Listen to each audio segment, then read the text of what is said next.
Welcome to OET Answers.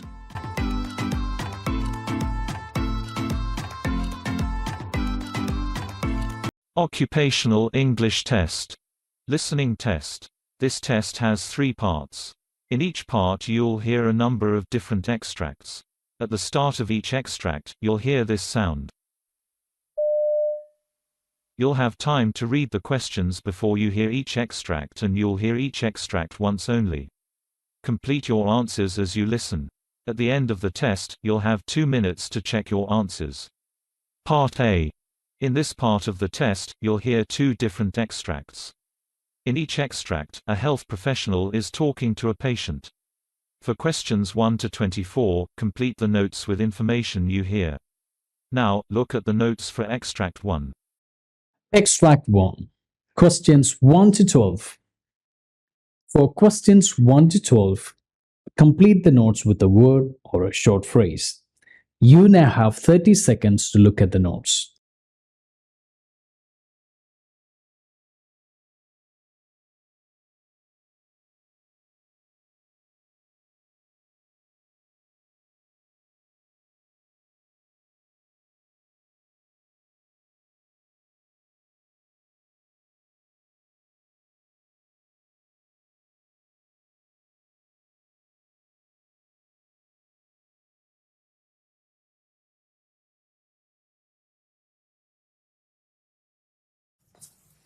Could you please state your name and your birth date?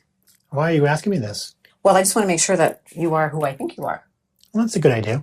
Ron Jones, December 15th, 1955. Okay, and this is really just a safety check just to make sure I've got the correct patient. And I do. My name is Sue, and I'm one of the nurses here. Pleased to meet you. Thank you. I'm going to just be asking you a few questions, a bit of a history, and I may be taking notes. It's just about that. So what brings you to our clinic today? I've got a cough, but I've had a cough for a while now. Mm-hmm. This past week, it seems to be getting worse, and I'm coughing stuff up. Some stuff. Can you tell me about the stuff you're coughing up or the sputum you're bringing up?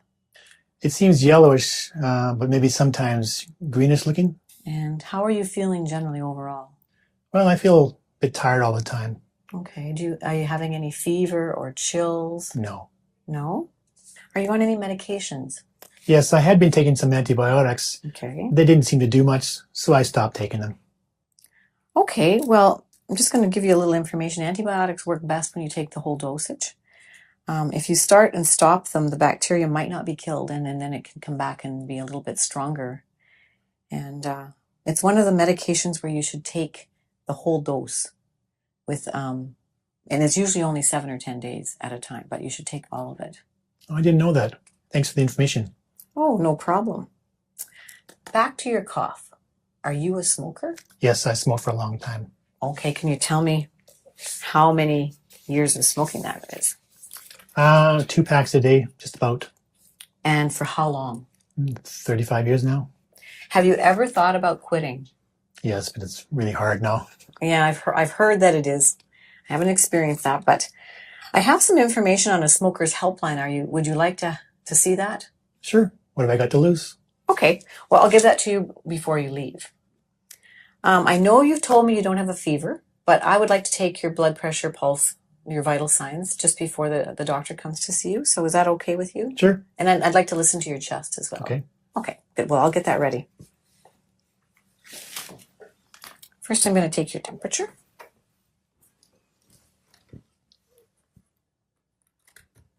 Okay. So just stick this under your tongue. I'll hold it because it's kind of heavy.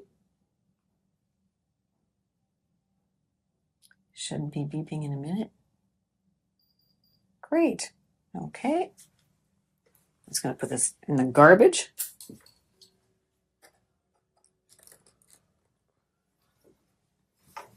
And I'm going to take your blood pressure. Now I need to climb up and grab this. You've had your blood pressure done before? Yes. Okay. So I need your arm. It's going to pull your...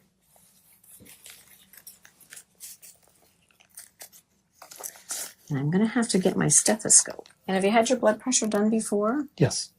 Okay. Do you know what it is? No. No. Now I'll take your blood pressure.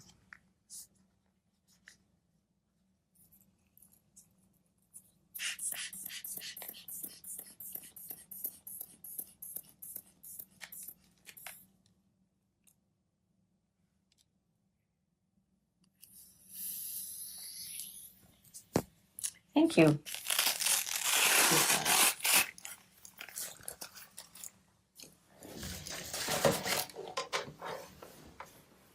Now, lastly, I'll check your pulse. Excuse me.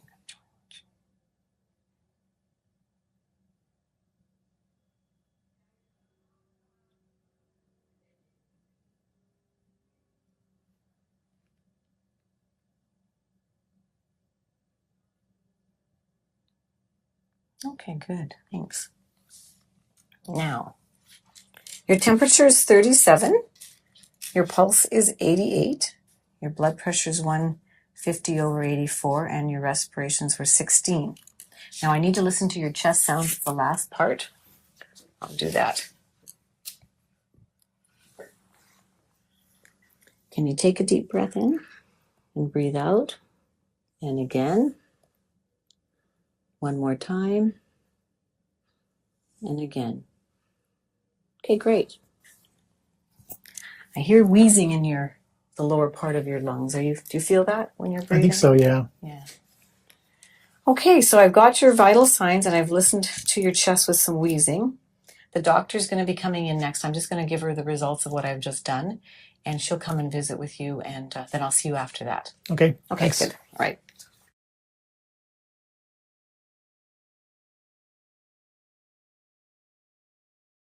Okay, I'm back. The doctor has heard the very same things that I heard. She's told me she's going to give you some inhalers to use at home. Have you ever used an inhaler before? Yes, I have, but they've even shown me how to use a spacer. Oh, that's great. The spacer is supposed to help get the drug down deep into your lungs where it can work where it's supposed to. And have you ever had 2 inhalers before? No, why? Well, they're 2 different drugs, and you need to know which one you should take first for the best medication usage for your body. So one of the inhalers opens the tubes in your respiratory or lungs a little bit bigger, so it should be taken first.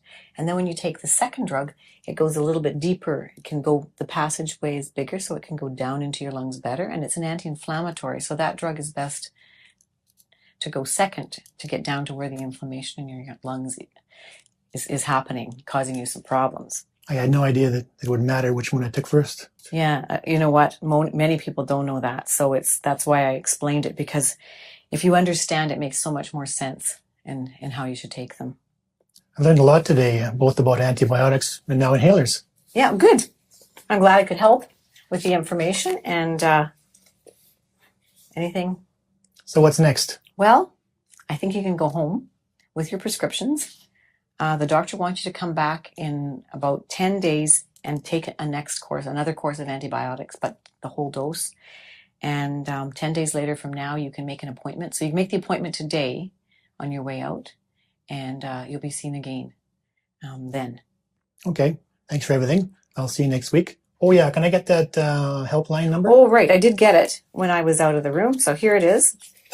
It's for you, the helpline number, and you give them a call and see what happens. Okay. Thanks. Okay, great. Bye. Bye-bye.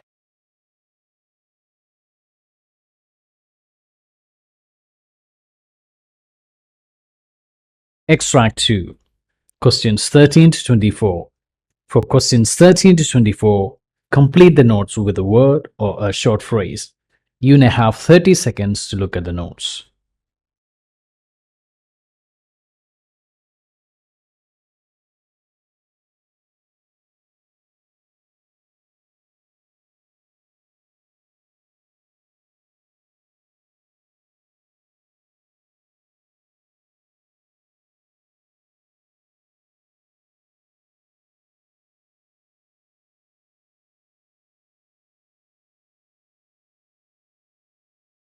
Mr. Murray, I'm Dr. Corbett.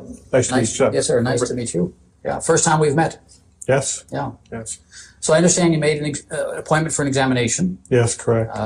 And we're going to a complete physical examination, I understand. Yes. And I'm going to ask you about why you came into that. But will you mind if I take a few notes just in case? No, that'd be fine. In case you got lots to tell me. Yeah. Don't want to miss too much. That'll Is be that okay? fine. Good. Good. So you made an appointment for an exam. When's the last time you had a physical examination? Probably 2 years ago. 2 years ago. Yeah. Okay. Well, tell me why you made this one. Well, I had these chronic headaches going on that I've had for about 3 months now, and they're just not getting any better, and I want to see if there's something we can do about it. So when you say chronic, you're referring to the fact that they've just been steady for 3 months, or they've been longer than that? Well, it started 3 months ago, and they were like every other day or so, and now I'm having them every day. And So you have no days when you don't have a headache? I have a headache every day. But at the beginning, it didn't seem to be quite as noticeable then for you. Huh? No. Describe the headaches. Where are they, and what do they feel like? They start at the back of my head here, and they kind of come up around my temples, I guess you call it, and into the front of my head. Sometimes they're throbbing.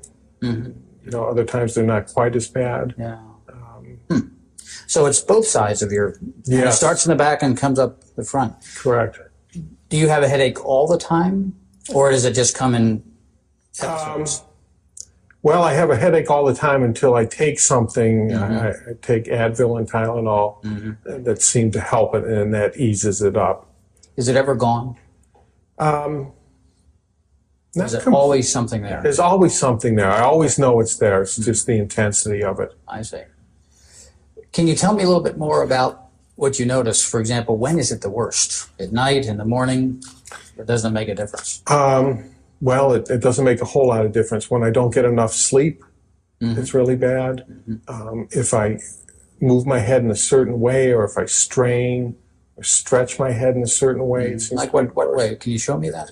If I go like, to the back, or if I'm bending over, just any exaggerated moves. Any exaggerated move makes it seems to make it worse. Yeah. And if I don't take the Advil and the Tylenol, it seems to be worse. Where too?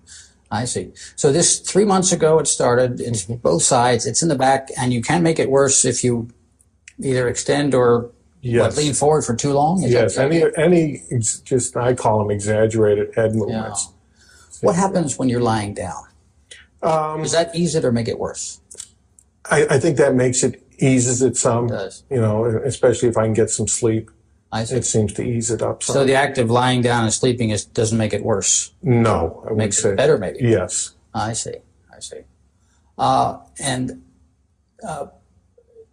Does it change based on if you're eating, for example? No. Does eating make it worse or better? No, eating doesn't seem to. So having a full stomach doesn't bother it at all. Uh-huh. How about if you're concentrating? Is when you're driving? Or reading? No, it doesn't make it worse, except when it's really bad, I have a hard time focusing. Okay. Yeah, that's helpful. Yeah. Yeah. Does it ever seem to be more one side than the other? No, it always seems to come up and be just kind of like meets in the middle. Meets in the middle, huh? Starts in the back, goes around, meets in the middle. Like a tight band. Yep. And the part that's always there is what? In the back or all over? I would say in the back. In the back there too. It always starts in the back. I got rear-ended in a car accident, and I can remember my neck got jerked, and I had a sore neck for a couple days, and then the headache started shortly after that. So that accident started this thing off. That's when it all started. You had no headache before this? No, I had no. That's helpful. No previous headache. So tell me about that. How fast were they going? Well, it wasn't very fast. It was in a parking lot, and I was backing out, and somebody else was backing out the other way, and we met. And I just remember that jerk of my head. Gotcha. And having a stiff, sore neck. So both cars couldn't have been going more than startup? Yeah. Okay. 5 miles an hour or something like that. Did you strike your head when that happened? No. Did you recall? Not that I recall. Yeah. I just remember it kind of being, I guess they call it whiplash. Did you get out of the car right away?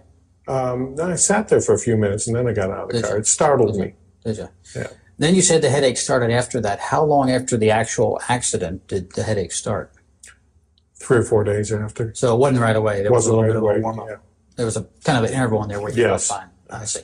Did you think that you had hurt yourself? I didn't think I really had hurt myself. I didn't, I felt startled and just kind of shaken, but I didn't feel like I was really injured. Okay. I didn't go to the hospital or anything like that. Yeah. Have you, and you said you take some things for it. What actually helps it? What do you? Tylenol and Advil. I take, I guess it's, How much do you take? I take a lot. I take 16 Advils, 4 tabs, 4 times a day. Wow. And I take, Self-prescribed? yes, 2 Tylenols 4 times a day.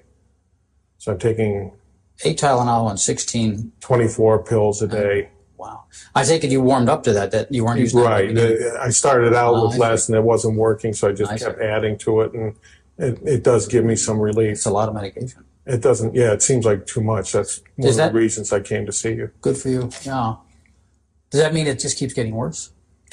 The headaches just kept getting worse, and the severity of them, yes. That's a lot of medication. Yes. Before you had this accident, did you use those medications much, if at all? No, very seldom.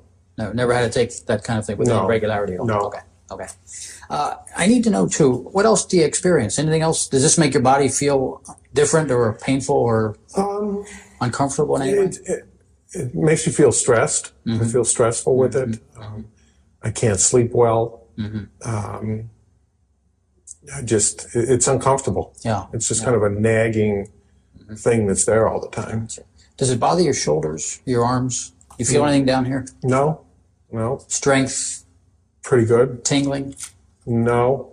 Not really. How about just being able to use your arms in normal motion? Yeah, That's not disturbed at all? no, that's fine. I see. I see.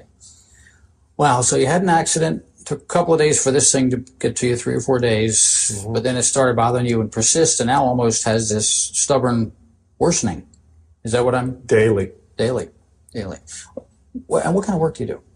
I work in a car dealership. I'm a service manager. Oh, yeah. So has this had an impact on your ability to just do your normal stuff? Well, again, it has, in that it's uncomfortable. I feel stressed because of it. I'm able to do my job. I like my You job. can do your work. Yeah. Have you missed any days from work? I think I missed 2 days in the beginning, but I've been at work since then. I'm able to go to work, but I make sure I have my Advil and Tylenol with me. Other than that, I'm working. You sound like a great okay. employee to me. To work through this kind of thing is pretty difficult. Well, I like what I do. I work on vintage cars on the side. I see. Yeah. So I Okay. try to make it. I have a sense of what you're telling me. What's your diagnosis? I don't know if I did something to my spinal column back there. I don't know what you guys call it, but something happened when I got hit, is what I think. A jerk did something. Other than that, I don't know what it is. But you're fairly sure there was a couple of days in there where it wasn't obvious to you that there was anything wrong? Other than it just being sore. Okay. It was sore and stiff. But the headaches didn't start, like I said, till about 3 or 4 days later. So there was some discomfort Yes. right there away. was. But you would call it more a soreness or stiffness Yes. than an actual headache like you're having Right. now. Okay. Right. Gotcha. Yeah. I need to know a few more things Okay. about the effect of this on you. How's your sleeping? Do you sleep okay? And I don't sleep well at all. Why not? The headache, the discomfort, it's hard to get to sleep. I sometimes can get to sleep and then the headache wakes me up. So my sleep patterns have been totally So that's just disrupted. So how much sleep are you getting at night compared to what you'd like to get? Well, I used to sleep the night through, which was probably at least 8 hours. And I'm probably up 3 and 4 times a night now. Wow. And how long is that? I would call it a sleep deficit. How long has that been going on? Well, this happened 3 months ago, probably 2.5 months now, because it wasn't as bad in the beginning, but they did just get worse. Did you consult with anybody else, or you've been just toughing this out on your own? Just been toughing it out on my own and hoping it will go away, but it's just getting worse. But you have been able to do your work, think, use your hands? Yes. Nothing disturbed in that way? Huh? No. Gotcha. Anybody else know? Did your wife, are you married? Yes, I am. You've been talking to your wife about this? She certainly knows.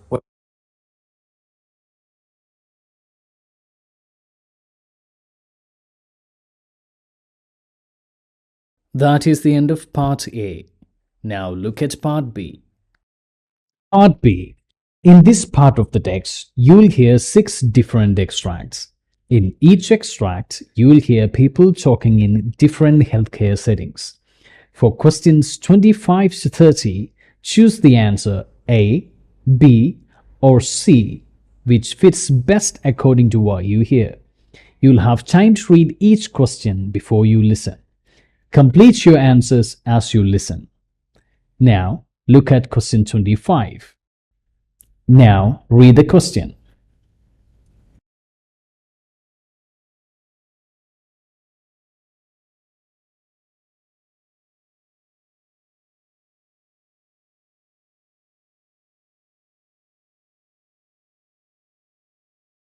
So, can I listen into the baby? And Yeah, of course. And are you managing to do any exercise at all? Not really. No. No. And I go for walks some evenings, but not every evening.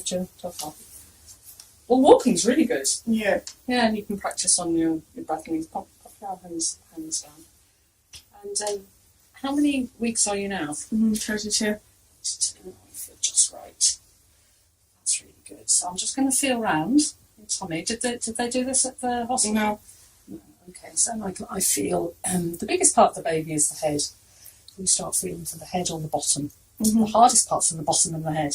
Okay. And then with my hands doing this gently, the baby's being moved in the fluid. Yeah. And I can feel, just go soft, sink into the, you're comfortable? Yeah. It's not easy with a camera on you, is it? And I can just feel the back of the baby, which is over on this side. Okay. And then this might, because I'm pressing down, so take a breath in. And as I press down, it might be a little bit uncomfortable. You breathe out, go. Oh, very good. We'll do that again. And then breathe out.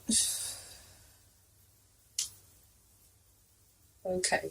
So the head's down. That's the bottom then we're feeling here. Okay. This bit here, because the widest part is down there and there's plenty of space. Yeah.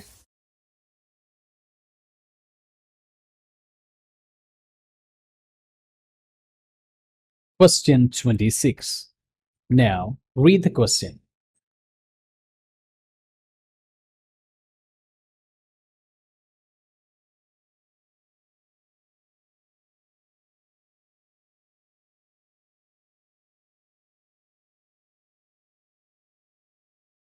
You know, nurses often play an integral role in all of our lives. They're the comforters and caregivers in the best and worst of times. And this week is National Nurses Week, by the way. And Perry has a very touching story of a nurse and her patient. Yeah, well, Nicole Leroy has lived this story for the last year and a half, but it's just now being told. A stop inside the Little Clinic in the Hyde Park Kroger during her lunch hour one afternoon and a chance meeting with the nurse working that day may have saved her life. This is a journey Nicole Leroy has been waiting a year and a half to take, back to see her nurse at the Little Clinic. Hi. Oh. How are you? Good. Excellent. Thank you. Jessica Smith, a family nurse practitioner at the Little Clinic, listened to Nicole, something several doctors hadn't done. You researched, you looked in your book, you tried to figure out what it could be. And a month later, I found out that I had cancer. Cancer, stage 2 Hodgkin's lymphoma. I'm 36 years old. I'm in the best shape of my life. You don't think it could happen to you. A diagnosis a year in the making. I've been to a gynecologist, a dermatologist, primary care twice. And each one of them told me that I was either just virus clogs in my lymph nodes, or that I was self-inflicting, or that I had depression, I had anxiety. But Jessica thought it could be serious, so she encouraged Nicole to keep fighting. She looked me in the eye and she said, you need to go follow up further. You need to go see your doctor again. You need to push.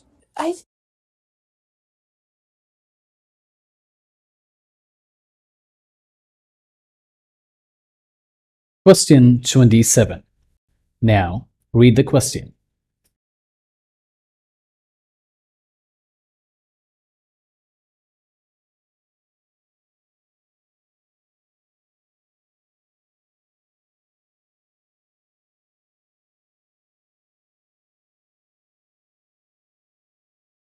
Internal medicine. So you as a doctor may be seeing dozens of patients in a single day.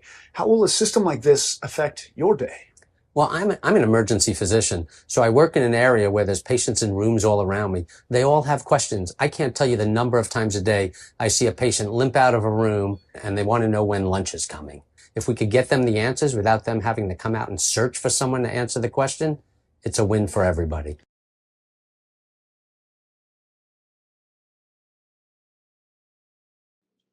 Question 28. Now, read the question.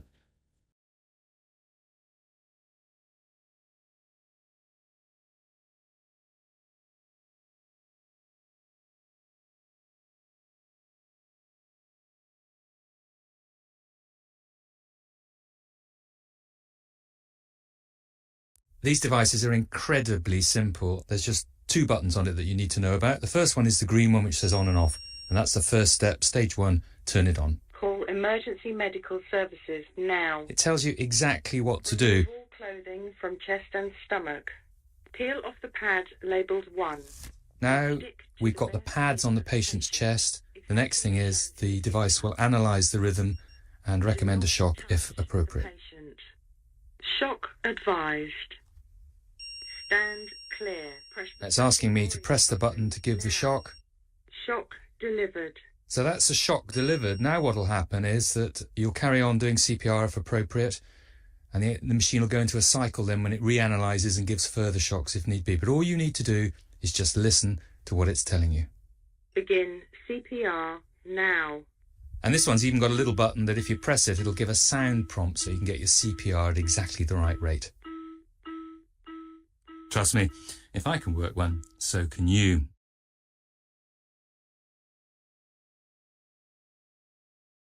Question 29. Now, read the question.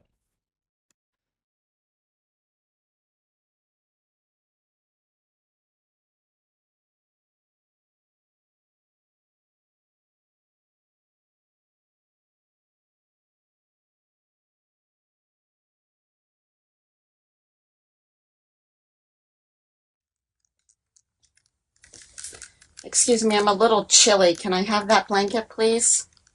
What? What do you mean? The blanket. I'm a little cold. Did we do surgery on your arms? Excuse me?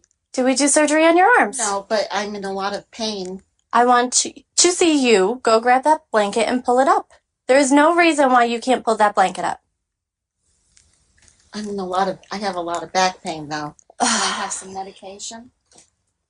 Well, you're supposed to be in pain. You had surgery, so you're going to be in some pain. Hold on a minute. I have a lot of pain, though, ma'am. Okay, I'll be in a little bit. Question 30. Now, read the question.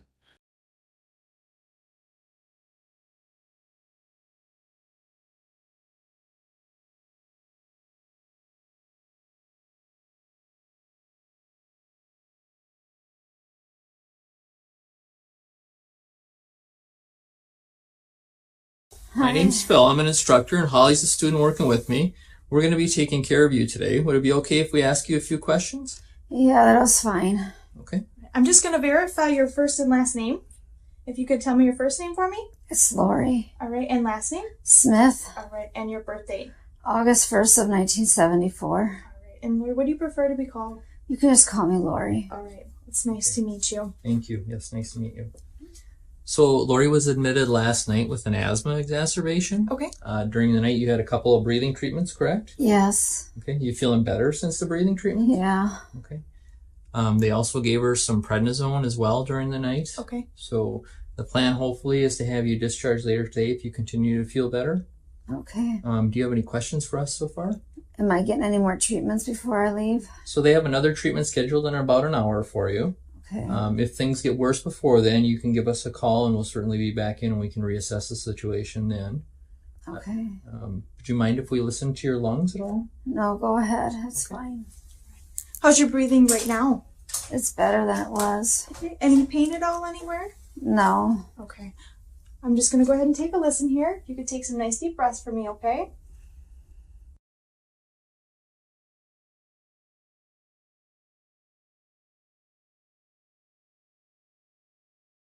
That is the end of part B. Now look at part C.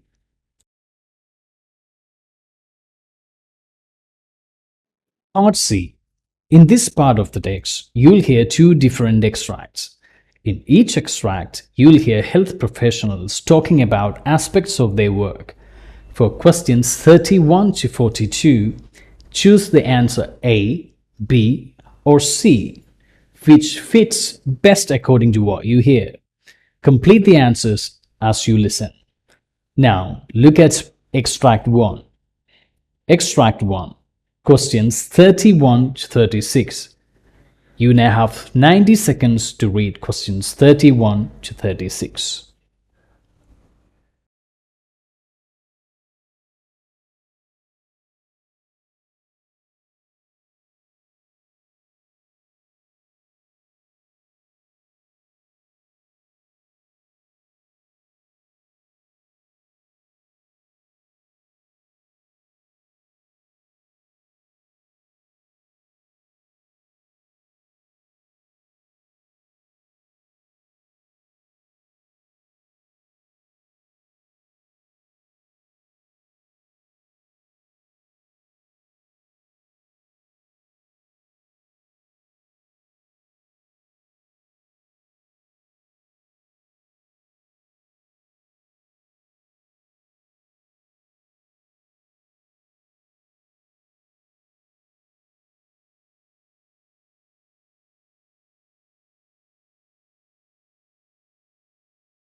I wrote a prescription for antibiotics. Okay. I did want to talk to you, though. I'm a little bit concerned looking through his chart at how many ear infections he's had recently, and I noticed that you had checked the box that someone's smoking in the home, so I was wondering if you can tell me a little more about that. Well, it's just me and him, and I do smoke.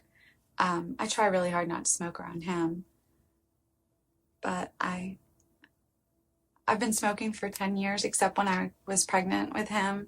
But it's so stressful being a single mom and having a full-time job, and so that's why I started smoking again. You have a lot of things going on, and smoking's kind of a way to relax and de-stress. Yes, yeah. Some people have a glass of wine, I have a cigarette. Sure. And it sounds like you're trying not to smoke around him. Why'd you make that decision? I know it's not good for him. I mean, I've read those things about ear infections and asthma and stuff, but other kids have ear infections and their parents don't smoke. So on the one hand, you're worried about how your smoking might be affecting him, and on the other hand, you're not so sure if it's really the smoking that's causing these problems. Right. Yeah. I mean, he doesn't have asthma. He hasn't had a lot of other problems that his other friends have. So, and I've thought about quitting before in the past, but I just don't see how it's possible right now. What made you decide to quit smoking when you were pregnant? Well, he was inside me and we were sharing everything, and I knew that he would get some of that, and I just didn't think I could live with myself if something happened to him. Right now, though, it feels almost too difficult to even manage or even to try. Yeah, exactly. How were you successful when you quit before? I don't know. I think about it now. I don't even know how I did it. I just did it. You know, I just couldn't imagine like him not being born or going into labor early and him having problems and stuff like that, all the stuff that they talk about with women who smoke. So that was just enough to say, okay, you know what? I'm not going to risk that. Mm-hmm. So the risks were so scary then that you were able to stop, but yeah. They don't feel as scary to you now. No, I mean, we're two separate people. And like I said, I try really hard not to smoke around him. I'm pretty good about that. I don't let other people smoke around him. So you're doing the best you can do. Yes. Okay, but it sounds to me too like part of you really does want to quit. Yeah, I know that I need to, and I, keep every new year I say, okay, this year I'm going to quit smoking, but then something happens and it just doesn't. It's on your to-do list, it's just not making it to the top. Yeah. If you did decide to quit, on a scale of 1 to 10, where 1 is not at all confident, you don't think you could do it, and 10 is you feel pretty certain that you could, where do you think you fall right now? Probably like a 5. Kind of in the unsure area. Like, I know I've done it before, so I know I can do it, but at the same time, it just seems really hard, and it's not the same situation. Well, what made you say 5 rather than 2 or 3? I know all the ways it's bad for me, and I don't want him to grow up thinking that it's okay to smoke. I don't want him to use any kind of, I don't want him to chew or anything like that. So I know I need to, especially before he gets old enough to understand what mommy's doing, but I just don't know if I can do it. Okay. So it sounds like you have a lot of reasons why you'd like to quit. You have been successful quitting in the past, and right now you're just feeling a little bit hesitant about your ability to do it. Yeah. Where do you think we should go from here? I don't know. I'd like some help. I just don't know what kind of help I need. Sure. Well, if you'd be interested, that's something I can definitely talk to you about. There are a lot of new options that can actually help people be way more successful in their attempt at quitting. There's different medications you can try. I don't like medicine. Okay. There's also a lot of support groups and classes that you can take where you have other people to go through it with you. And sometimes just having that support can be a big part of it, especially for people like you where smoking is such a stress reliever. That sounds nice, but I'm not sure if I have the time for all that. Sure. It feels like something that would take up a lot of time and maybe not fit into your life. I wonder if we could talk about some options that might fit into your life. That would be really nice. Okay, well, if you're willing, then we could set up another appointment where you could come in and we could talk more about that. I would like that. That would be great. Great. Thank you. Sure.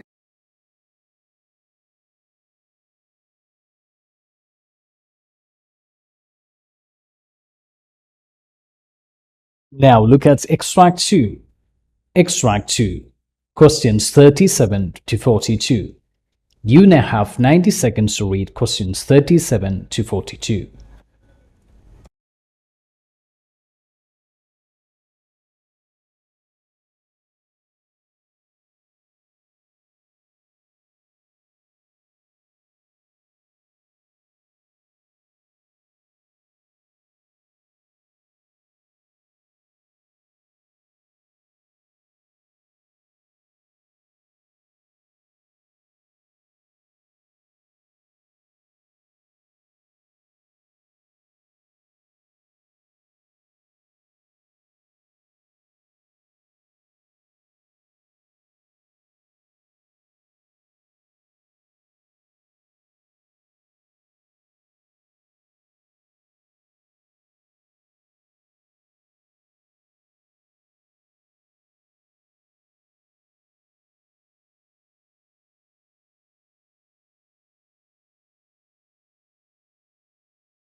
Here on the Health Report, we cover all sorts of research. The Mediterranean diet, what fat is right for you, how much salt is safe, diets to protect you from diabetes, early death, heart disease. So this next segment is actually a bit perturbing. We're being told that almost all this research is wrong. Yes, John Ioannidis is Professor of Medicine at Stanford University, and he says the scientific approach taken by nutritional researchers is nowhere near rigorous enough, and we have to go back to basics if we're to learn anything significant about how diets impact health. Thank you for inviting me. Now, we've had you on lots of times before, talking about various things and demolishing a few iconic areas of health and research. You're arguing that nutritional research needs radical reform. On what basis do you say that? Well, there's clearly a factory of papers being produced in nutrition epidemiology in particular that don't meet very high standards of credibility. The type of research that is being done in nutritional epidemiology, it's not an issue that there's bad scientists involved in it. Maybe excellent scientists are involved in it, but the odds of getting it right are extremely small. Let's look at that in a moment, but you quote in your paper some really bizarre conclusions that you might come to from if you've believed past nutritional research. Do you want to just tell us some of those bizarre findings in their relation to either longevity or shortened lifespan? Most of these studies are not experimental. They're not randomized. They're just observing people who report what they eat, and they take that seriously, that this is reflecting exactly what they ate, which is one major assumption. Second, people take these behaviors and these numbers as causal, which means that they look at the numbers and they translate them to an effect of these nutrients or of these foods on mortality. And then they also make another assumption that these risks are applicable to the entire lifespan.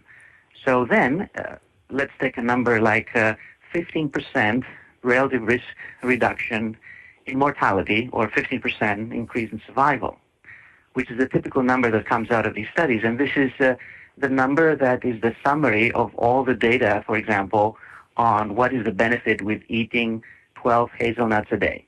If you translate that to a gain in survival, you take 80 years, you multiply that by 15%. This looks like a 12-year gain in survival just by eating 12 hazelnuts a day, or literally one hazelnut a day would give you one more year of life as a benefit. It's a ridiculous calculation. It is not so, of course. Even if you believe that one of these foods or one of these nutrients or a couple of them may be important, it's impossible to believe that every single food, every single nutrient will have such tremendous benefits or such tremendous risks.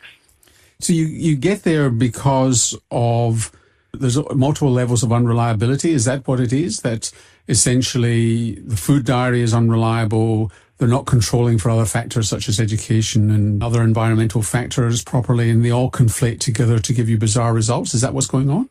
Exactly. It's a problem at multiple levels. It's an extremely difficult field to study. And it doesn't mean that observational studies, that epidemiological studies get it wrong all the time. In many other fields, the problems are much more straightforward. For example, we know for sure that smoking is killing zillions of people. It will kill 1 billion people in the next century unless we do something. But the effect of smoking is huge. The risk increases 20-fold if someone is smoking for getting lung cancer. But just to challenge you on that, whilst we're confident in smoking, why are we confident in smoking and not in coffee? Because there have been no randomized controlled trials of getting people to smoke and other people not to smoke. I mean, so that's still on observational studies, is it not? The major difference with smoking is that the effect is tremendous. We're talking, as I said, of a 20-fold increase in risk of lung cancer, 10-fold increase in cardiovascular disease. Many other diseases have tremendous increase in risk. For each single nutrient, each single things that we eat or drink, the effects, even if you take these studies literally, are much, much, much smaller. And based on what we know from some randomized trials that we have done, the effects are pretty much close to null, if not exactly null. I mean, it's very likely that they're exactly null, which means that it's a complete waste to even try to pursue them any further. What about... We cannot really use epidemiology to study a relative risk of 1.01. We can do it to study a relative risk of 20, which is what's the case for smoking. And just to dissect that out for people who don't know the statistics, is that 1.01 is, there's no effect, 1.01 is just tiny, whereas 20, an effect of 20 is 20 times the risk. So 1.01 is just a little bit over what would be normal and probably within normal limits. So what about eating patterns? I mean, you yourself have been involved in trials of the Mediterranean diet. So I think that eating patterns, in theory, might be able to get you a little bit of that complexity of all these nutrients interacting together. But even those are very difficult, if not impossible, to study within an observational context. Again, you have most of these problems operating. Number one, you need to ask people what type of eating pattern they're following, and responses may be accurate or very often may be very inaccurate, especially if you try to recall what you ate and tell what you're doing. Just try it to yourself and, and see whether that information would be reliable. The second problem is that you still have extreme complexity among all these nutrients. We have over 200,000 different foods that you can combine in different ways. There's no clear eating pattern that each one of us is following. We follow different eating patterns in different periods of our lives and different days even. And it also changes all the time. If you superimpose the way that we react to all of these chemicals that we digest, our metabolic profile, also our genetic profile might affect how we react. Circumstances, our environment, socioeconomic factors that dictate what we decide to eat or not eat, and what we do or don't do with our life at the same time. It's an extremely complex system.